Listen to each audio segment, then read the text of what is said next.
Welcome to study 24 Udaipur.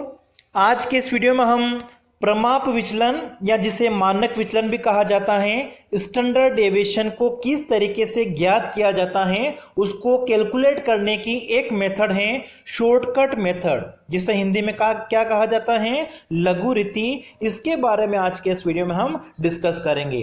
पिछली class में हमने स्टैंडर्ड डेविएशन प्रमाप विचलन को ज्ञात करने के लिए जो डायरेक्ट मेथड है, प्रत्यक्ष रीति है, उसके द्वारा किस तरीके से हम प्रमाप विचलन निकालते हैं उसके बारे में हमने पढ़ा था।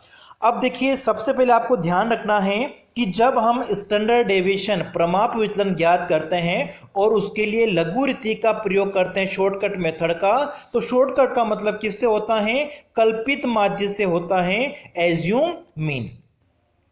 ठीक है, डायरेक्ट मेथड में हमने पढ़ा था समांतर माध्य मीन की सहायता से निकालते हैं, लेकिन लघु रीति शॉर्टकट मेथड में क्या होता है, स्टैंडर्ड डेविएशन प्रमाप विचलन ज्ञात करने के लिए हम क्या करते हैं, कल्पित माध्य एज्यूम मीन का प्रयोग करते हैं। सबसे पहले व्यक्तिगत श्रेणी इंडिविजुअल सीरीज में अगर हमारे पास में कोई क्वेश्चन दे रखा है और उसमें हमको स्टैंडर्ड डेविएशन कैलकुलेट करना है प्रमाप विचलन, तो किस तरीके से ज्ञात करेंगे उसको हम सीखेंगे। उसके बाद में डिस्क्रीट और कंटिन्यूअस सीरीज खंडित और अखंडित श्रेणी में किस तरीके से ज्ञात करेंगे।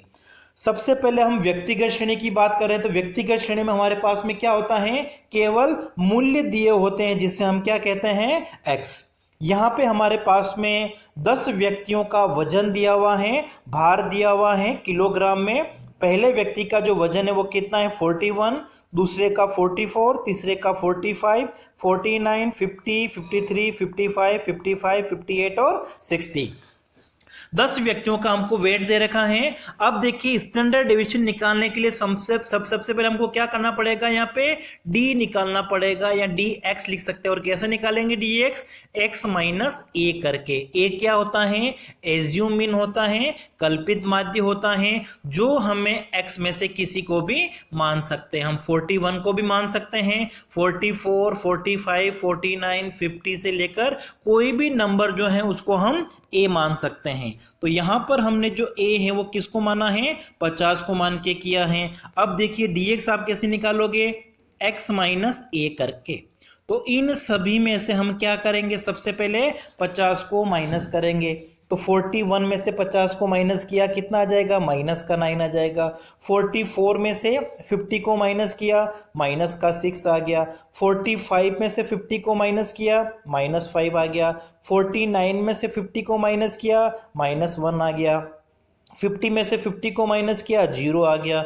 53 में से 50 को माइनस किया, 3 आ गया। 55 में से 5 को माइनस किया, 55 में से 50 को माइनस किया, प्लस का 5 आ गया। 55 में से यहाँ पे भी 50 को माइनस किया, प्लस 5 आ गया। फिर 58 में से 50 को माइनस किया, प्लस 8 आ गया। और 60 में से 50 को माइनस किया तो कितना आ गया, प्लस 10 आ गया। इस तरीके से हम क्या करेंगे, डी एक्स कैलकुलेट करेंगे। फिर नेक्स्ट कॉलम में हम क्या करेंगे, ये जो डी एक्स हमने निकाला है उसका हम क्या करेंगे, स्क्वायर कर देंगे। तो -9 का स्क्वायर करेंगे तो कितना हो जाएगा, 81 हो जाएगा प्लस का। -6 का स्क्वायर किया तो 36 हो जाएगा। -5 का स्क्वायर करेंगे 25 हो जाएगा। फिर -1 का स्क्वायर किया 1 रहेगा। 0 का स्क्वायर 0 होता है। +3 का स्क्वायर करोगे 9। 5 का स्क्वायर किया 25। फिर 5 का स्क्वायर किया 25। 8 का स्क्वायर किया 64। और 10 का स्क्वायर कितना होता है, 100। अब देखो हमको क्या करना है, ये जो dx है उसकी टोटल करेंगे तो कितना आ जाएगा, प्लस के 31। ठीक है, ये प्लस के कितने 31 है और माइनस के कितने हैं 21। तो हमारे पास में कितना बचेगा, प्लस का 10 बचेगा। इसी तरीके से डी स्क्वायर जो होता है वो हमेशा प्लस में आता है और इनकी हमने टोटल की तो हमारे पास में कितना आ रहा है, 366।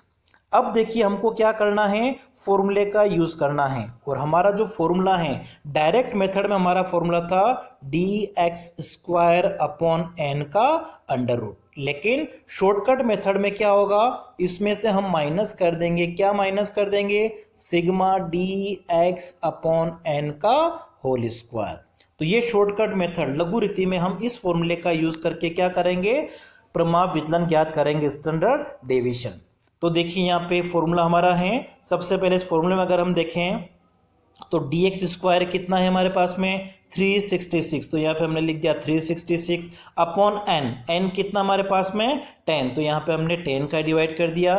फिर माइनस, ये माइनस हमारा यहाँ पे सिग्मा dx की टोटल कितनी हमारे पास में प्लस के 10, तो प्लस के 10 और n कितना है 10 का स्क्वायर, तो ये फॉर्मूले में हम वैल्यू रख देंगे। ठीक है, ये जो हमारा फॉर्मूला है इस फॉर्मूले में हम वैल्यू रखेंगे। कितना आ जाएगा आपका 366 अपॉन n कितना है 10 माइनस सिग्मा dx कितना है, dx की टोटल 10 है और n भी कितना है 10 है, फिर ये स्क्वायर और अंडर रूट। अब देखिए 366 में अगर हम 10 का डिवाइड करेंगे तो कितना आ जाएगा 36.6 आ जाएगा, और 10 अपॉन 10 किया तो कितना आ गया 1, और 1 का स्क्वायर भी कितना होता है 1 होता है। फिर 36.6 में से हमने 1 को माइनस कर दिया तो कितना आ गया 35.6, और इस 35.6 का अगर अंडर रूट निकालेंगे तो कितना आएगा 5.97। तो इस तरीके से ये हमारे पास में स्टैंडर्ड डेविएशन आ गया है, प्रमाप विचलन आ गया है। अब दूसरा क्वेश्चन जो है हमारा, अगर हमें क्वेश्चन खंडित श्रेणी में दे रखा हो, डिस्क्रीट सीरीज में दे रखा हो, ठीक है, डिस्क्रीट सीरीज का मतलब जहां पे हमको x दिया हुआ हो और फ्रीक्वेंसी f दे रखी हो, तो जब हमें x और f दोनों दे रखे होंगे तो ये मेथड आपकी कौन सी होती है, इसको हम कौन सी सीरीज कहेंगे, डिस्क्रीट सीरीज कहेंगे, खंडित श्रेणी कहेंगे। और खंडित श्रेणी में हम प्रमाप विचलन स्टैंडर्ड डेविएशन को किस तरीके से कैलकुलेट करेंगे शॉर्टकट मेथड से, उससे हम समझते हैं।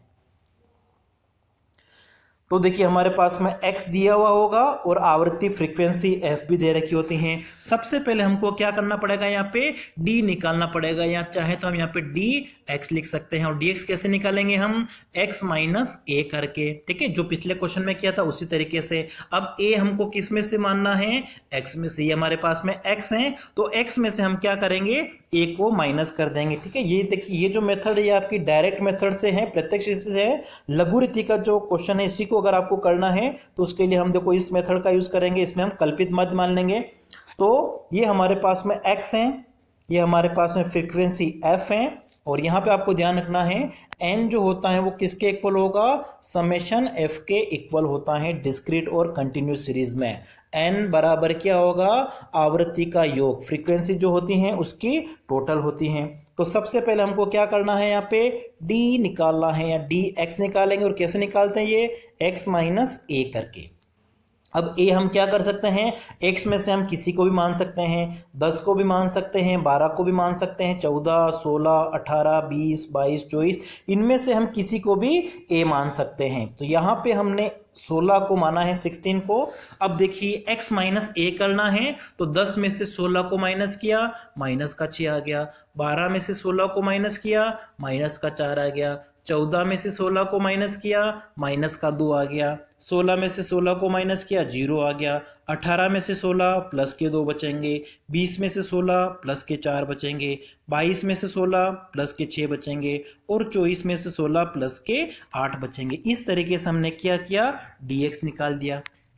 फिर अगले कॉलम हमको क्या करना है, इस dx को, ये जो हमने dx निकाला है इसको हम क्या करेंगे, इस f वाले कॉलम से गुणा करेंगे। तो क्या हो जाएगा हमारे पास में, देखिए 5 को 6 से गुणा किया 30 हो जाएगा माइनस का, 8 को माइनस 4 से गुणा किया माइनस के 32 हो जाएंगे, 21 को हमने माइनस 2 से गुणा किया माइनस के 42 हो जाएंगे, 24 को 0 से गुणा किया 0 हो जाएगा, फिर 18 को हम 2 से मल्टीप्लाई करेंगे 36 हो जाएगा, फिर 15 को 4 से किया 60, 7 को 6 से किया 42, और 2 को 8 से किया कितना हो गया 16। इस तरीके से हम क्या करेंगे, f इंटू डी एक्स निकाल देंगे।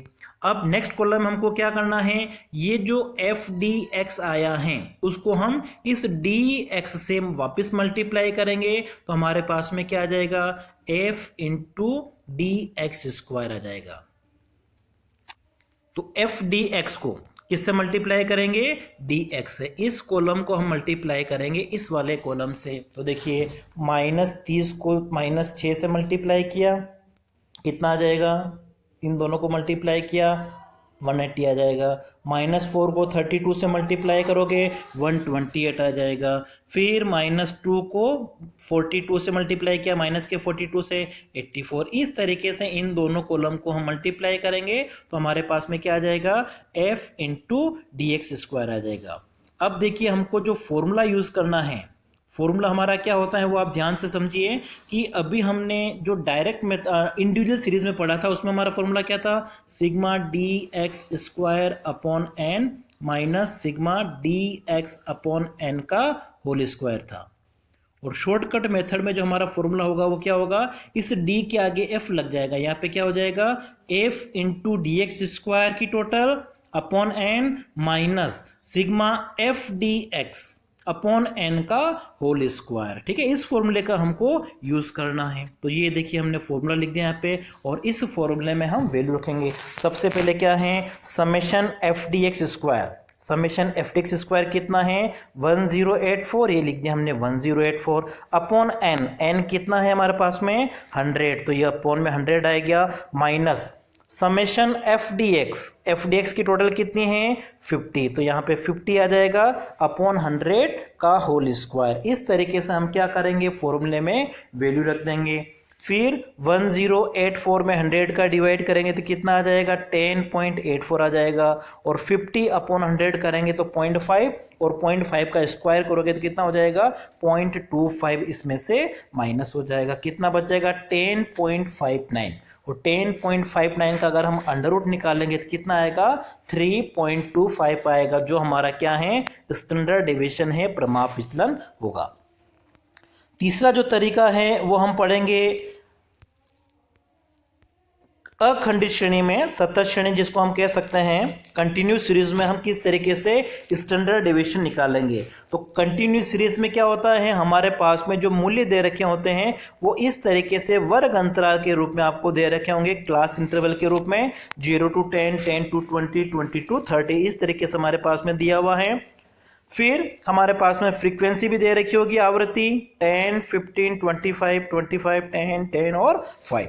अब देखिए इसमें थोड़ा सा तरीका अलग है, उसके बाद में जो तरीका हमने डिस्क्रीट सीरीज में पढ़ा था, खंडित श्रेणी में पढ़ा था, उसी तरीके को हमको यहाँ पे यूज करना है। तो यहाँ पे हमारे पास में जो सवाल होगा, क्वेश्चन होगा, उसमें एक तो ये चीज दे रखी होगी, दूसरी हमको आवृत्ति दे रखी होगी, फ्रीक्वेंसी। तो सबसे पहले हमको क्या करना है, ये जो हमारे पास में वर्ग अंतराल होंगे उसका हम मध्य मान निकालेंगे, मिड वैल्यू निकालेंगे। ठीक है, 0 से 10, तो 0 और 10 दोनों को जोड़ के 2 का डिवाइड करोगे कितना आ जाएगा 5 आ जाएगा।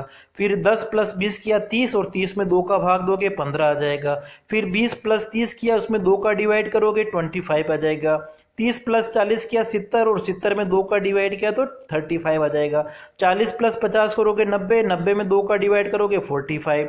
50 प्लस 60 किया 110, और 2 का डिवाइड करोगे तो 55, और 60 प्लस 70 होता है 130, और 130 में 2 का डिवाइड करोगे कितना आ जाएगा 65 आ जाएगा। इस तरीके से हमारे पास में ये जो मध्य बिंदु आएंगे उसको हम क्या कहेंगे x। अब देखिए हमारे पास में ये x है और ये हमारे पास में है f, तो ये कौन सी सीरीज बन गई है, अब ये बन गई हमारी खंडित श्रेणी बन गई है, डिस्क्रीट सीरीज बन गई है। तो अब आगे का जो तरीका हमने पिछले क्वेश्चन में किया था वही तरीका हमको यहाँ पे यूज करना पड़ेगा। नेक्स्ट कॉलम हमारा क्या बन जाएगा dx, और dx इक्वल टू क्या होता है x माइनस a हमको क्या करना है, इस x में से हम किसी को भी मान सकते हैं, माना कि हम 5, 15, 25, 35, 45, 55, 65 इनमें से किसी को भी मान सकते हैं। तो यहाँ पर हमने 35 को माना है, आप चाहे तो किसी को भी मान सकते हो। अब 5 में से 35 को माइनस करोगे तो कितना बचेगा माइनस के 30। 15 में से 35 को माइनस किया माइनस के 20। 25 में से 35 को माइनस किया माइनस के 10। 35 में से 35 को माइनस करोगे 0। 45 में से 35 प्लस के 10। 55 में से 35 प्लस के 20, और 65 में से 35 को माइनस किया तो प्लस के 30। इस तरीके से हमारे पास में क्या आ जाएगा dx आ जाएगा। फिर इस dx वाले कॉलम को हम f वाले कॉलम से मल्टीप्लाई करेंगे तो f dx आ जाएगा। और लास्ट में हमको क्या करना है, ये जो हमारा f dx वाला कॉलम है उसको हम dx वाले कॉलम से मल्टीप्लाई करेंगे तो क्या आ जाएगा f इंटू dx का स्क्वायर। और लास्ट में फॉर्मूला जो हमने डिस्क्रीट सीरीज में यूज़ किया था उसी फॉर्मूले को यहाँ पे भी आपको यूज़ करना है। ठीक है, ये हमारा फॉर्मूला हो जाएगा। क्या फॉर्मूला होता है, फॉर्मूला मैं आपको लिख देता हूँ एक बार और। ठीक है, फॉर्मूला आपका हो जाएगा sigma F into D X square upon N minus sigma F D X upon N का होल स्क्वायर। ठीक है, इस फॉर्मूले का हमको यूज करना है, ये हमने फॉर्मूला है और इस फॉर्मूले में ऊपर जो टेबल बनाई उसमें से देख के वैल्यू रखनी है। एफ डी एक्स स्क्वायर कितना हमारे पास में, सबसे पहले 27,000, तो यहाँ पे हमने लिख दिया 27,000 अपॉन एन कितना है, एफ की टोटल कितनी है 100, ये लिख दिया 100 minus sigma F D x कितना है माइनस के 400 अपॉन 100 का होल स्क्वायर। ठीक है, और अंडर रूट लग जाएगा। इसको आपको सोल्व करना है तो यहाँ पे आपका बचेगा 270 माइनस, अब 400 में 100 का डिवाइड किया तो 4 आए और 4 का स्क्वायर करोगे कितना हो जाएगा 16 हो जाएगा। 270 में से हम 16 को माइनस करेंगे कितना बचेगा 254, और 254 का अंडर रूट निकालेंगे अगर वर्गमूल तो हमारे पास में कितना बचेगा 15.94। तो इस तरीके से हम क्या कर सकते हैं, प्रमाप विचलन स्टैंडर्ड डेविएशन को ज्ञात कर सकते हैं। तो आज की क्लास में इतना ही, थैंक यू।